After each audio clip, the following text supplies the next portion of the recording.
विश्वाकडे केंद्राचे लाईव्ह स्ट्रिय देखून प्रसार जावचे पदमाधुरी कार्यक्रमाक तुमकां स्वागत करता सर.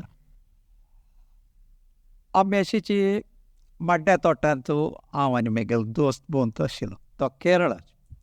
अशी तळ्यांनी आमी उलयतना मडल आनी पिड्डो नारलो अशे पुरा इंगड इंगड शब्द आमी उलयत आशिल्ले.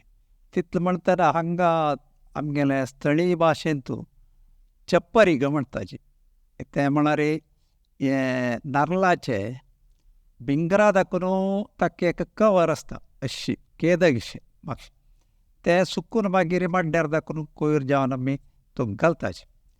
हे ताणें पळोवन सांगलें पोई म्हणून पोई म्हण. मागीर आमी आतांच्या काळार जेवणा वेळार थोडे फावटी वाट्ट्या बदलाक आमकां एक माड्डयेची सोग म्हणटा ताका ताजे एक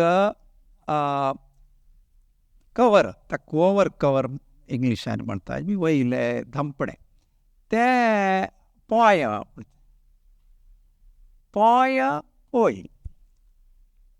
हांव लेखलें हे दोनी एका मुळा दाखून येयले शब्द तशी हे सोदीत वतना हे पोय एक विचारू माड्ड्याचे विचारू पोय माड्ड्याचे विचारू.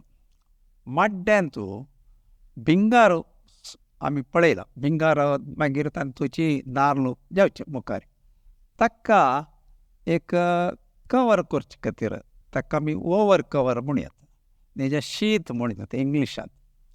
हे एक पदर एक रचना ते ताजी ओटूची व्हड जाता आनी ते भिंगराक म्हणून मुखार व्हड फल जावचे ते एक सान मिडयेक ते रक्षण करता.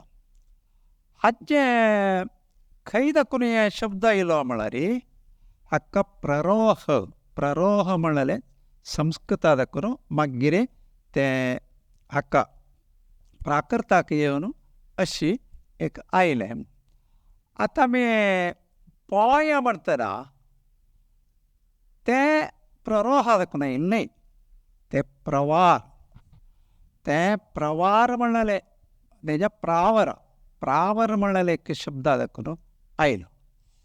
हांगा पोय एक विचित्र एक परिकल्पना आसता म्हळ्यार तुमी इंग्लिशांत अर्थ सोदीत गेल्यार ओवर कवर टू नॅक म्हणटात. गळ्याक अशी कवर करचें खंयचे आसता आमगेले कॉलर बेल्ट तसले तेजे आमगेले शाल अशी घालतात.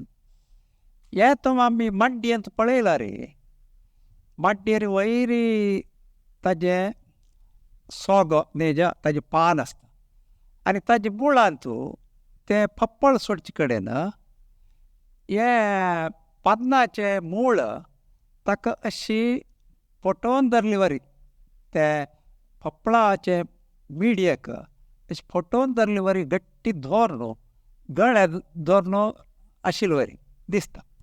आमगेले म्हालगड्यांनी कितली एक चंद हे परिकल्पना घेवन ताका तें नांव दवरलां म्हणलें आमकां आश्चर्य. अशी गळ्याक करचें एक कवर गळ्याक करचें एक आवरण काम ते माड्ड्याचे सोगो ते फप्पळा खातीर करता. असले एक सुंदर एक आमगेले आमी म्हणयात तांकां आमगेले भाशेचे जनक तांणी त्या वेळार चंद करून हें पुरो पळोवन ताका जावका जाल्लेच शब्द घाला. अशी आमी थोडे फावटी आमकां समध्वनी एकाची रितीर कान आयकेत थोडे शब्द जाल्यार ताजे मूळ विंगड विंगड काणी आसता ताजे हें एटिमोलॉजी म्हणटा ताजे व्युत्पत्ती शास्त्र आमी पळयल्यार ताजे निजावन अर्थ कसले म्हण करता. अशी पोय आनी पोय हे दोनी शब्दाचे आमी आज एक अर्थ विवरण पळयलें. अशीच मुखार आमी इंगड इंगड पदाचे तातूंतलें माधुर्य घेवया. आमी हांगा स्थळीय जावन मंगळुराचे एक अर्थ सांगलें तुमगेल्या मनांत इंगड इंगड आसतलें त्या प्रौढ गास करा आमगेल भाशेचे परतून परतून ते आमगेल हातां राखून चुकून वचित आसले शब्द आसल्यार तांकां वापास उडगास करून आमगेल भाशे भितर हाडचे एक उद्देश आमी सफल करया. सगळ्यांक नमस्कार.